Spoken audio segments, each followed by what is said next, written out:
Good afternoon. చాలా విస్తృతంగా చాలా డెప్త్గా వేణుగారితో ఈ విషయం గురించి అవగాహన కలిగింది. అయితే election, assembly election, parliament election బిజీలో ఆ బిల్లుని ఇదేదో పెద్ద ముప్పుగా అనుకున్నప్పటికీ కూడా దాన్ని మళ్ళీ నిన్న జూమ్ మీటింగ్ అయ్యే వరకు తెలిసి కూడా చూడలేదు నిజంగానే. అంటే ఫస్ట్ జూలై నుంచి వస్తుందంటే అంత సీరియస్ కూడా అనుకోలేదు. వస్తుందా వీళ్ళ ప్రభుత్వమే రాదేమో, వస్తుందో రాదో అన్నట్టు కూడా అనుకున్నాం. కానీ ఇంత సీరియస్గా మొన్న జూమ్ మీటింగ్ తర్వాతనే మళ్ళీ దీని గురించి మాట్లాడడం నేను అనుకోవడం జరిగింది. అయితే ఈ చట్టంలో ఉన్నటువంటి తీవ్రతను మనం తెలుసుకున్నాం. కానీ దీన్ని మేము దాదాపు బీజేపీ ప్రభుత్వం వచ్చినప్పటి నుంచి అనుభవిస్తున్నాం.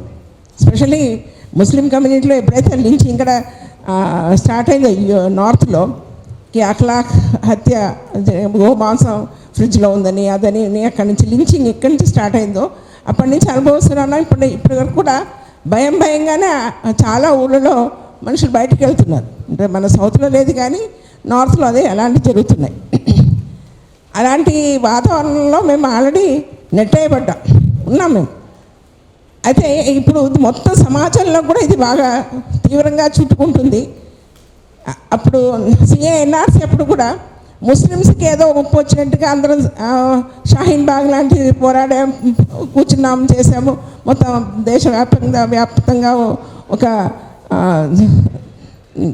కోలాహలం తీసుకొచ్చాము. అంటే ఆ విధంగా మనం ఇప్పుడు మళ్ళీ లేవాలి. అయితే కానీ ఆగదు. దేశం అంతని మనం ఒకసారి షేక్ చేయాలి.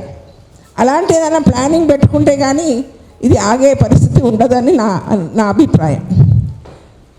పోలీసులకు అంటే ఈ చట్టం ద్వారా నాకొకటి అనిపిస్తుంది. అంటే అది ఎంతవరకు కరెక్టో అది మరి చాలా ఎక్స్పీరియన్స్ పర్సన్ చెప్పాలి, అడ్వకేట్ చెప్పాలి. పోలీసులకి ఎక్కువ పవర్ వస్తుంది. ఢిల్లీ పోలీసులకి వచ్చినటువంటి పవర్లు ఇది జైలు జామీన్ వెళ్ళిపోవని నెట్టేసుకోనట్టుగా ఇంతవరకు ఉమర్ ఖాలిద్ కానీ ఇంకా చాలామంది యూఏపీఏ మీద ఇంకా ట్రయల్ కూడా కాలేదు. ఇంకా అలాగే ఉన్నారు, 3-4 సంవత్సరాలుగా ఉన్నారు లోపల. అలాంటి పరిస్థితి అక్కడ పోలీసుకి అలాంటి వసతులు ఏర్పరిచారు. ఇప్పుడు మొత్తం ప్రతి స్టేట్లోనే పోలీసు కూడా అలాంటి పవర్ వచ్చినట్లయితే ఇంకా మా సామాన్యుల బతుకులు చాలా దారుణంగా మారుతుంది. అప్పుడప్పుడు పోలీసులు బెదిరిస్తుంటారు, అదే నీ ఇంట్లో గంజాయి పడేసి అరెస్ట్ చేస్తానరా అని. అలాంటప్పుడు మనం అరెస్ట్ వారెంట్ ఉందా అని అడిగే ప్రసక్తి లేదు. వాళ్ళే ఏదైనా తీసుకొచ్చి చేసేసి దొరికిందంటే ఏం చేస్తాం? అంటే చాలా డేంజరస్ పొజిషన్లో మనం నిలబడుతున్నాం. మొన్న 2 months బ్యాక్ మంచిర్యాలకి ఒక టీం వెళ్ళాం. అక్కడ క్రిస్టియన్ మిషనరీ స్కూల్ని ధ్వంసం చేశారు కొంతమంది హనుమాన్ భక్తులు అని చెప్పి.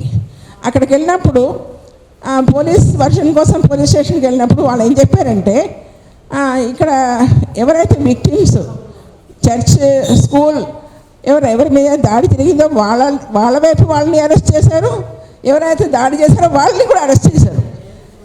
దాదాపు ఈక్వల్ రేషియోలో అరెస్ట్ చేసి పడేశారు. అదేంటి సార్ అట్లా అంటే, కొంచెం పరిస్థితిని చల్లార్చడానికి ఎలా చేశామో కానీ సెక్షన్ తర్వాత తీసేస్తాము ఇలా దించింది.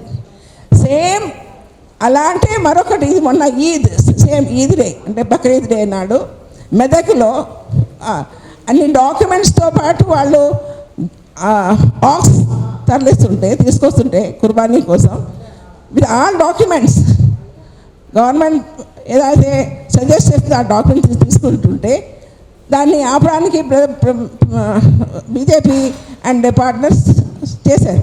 అక్కడ గొడవ పెట్టారు, కొట్టడం తన్నడం లాంటి జరిగింది. ఆ వెహికల్స్ ధ్వంసం చేశారు. దాన్ని అడ్డుకున్నందుకు వీళ్ళు ఎంతమంది అరెస్ట్ అయ్యారు, వాళ్ళు కూడా ఎంతమంది అరెస్ట్ అయ్యారండి. ఆ రోజంతా మేము పరిశీలి చేస్తున్నాం, ఇంకా అరెస్ట్ అవుతున్నారంట. అంటే ఇదేంటిది? ఎవరైతే విక్టిమో వాళ్ళు కూడా పట్టుకొని వేసేయడం, లోపలేసేయడం, నోసేయడం, వాళ్ళు ఎవరైతే దాడి చేస్తారో వాళ్ళని లోపలేసేసేయడం. తర్వాత వాళ్ళ మీద సెక్షన్స్ కూడా సేమ్ ఉన్నాయి, ఇద్దరి మీద కూడా.